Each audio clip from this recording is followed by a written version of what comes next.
بسم الله الرحمن الرحيم عما يتساءلون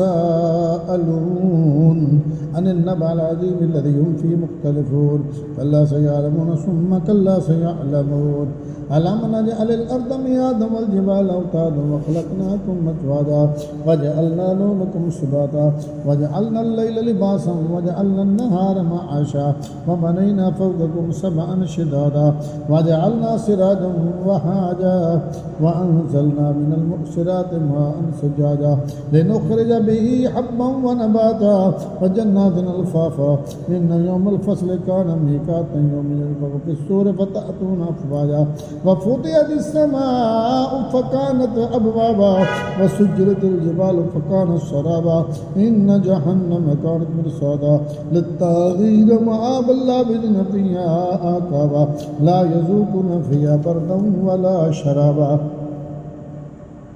إلا حميما وغساقا جزاء وفاقا إنهم كانوا لا يرجون حسابا وكذبوا بآياتنا كذابا وكل شيء أحصيناه كتابا فذوقوا فلن نزيدكم إلا عذابا إن للمتقين مفازا حدائق وأعنابا وكواعب أترابا وكأسا دهاقا لا يسمعون فيها لغوا ولا كذابا جزاء من ربك عطاء حسابا رب السماوات والأرض وما بينهما الرحمن لا يملكون منه خطابا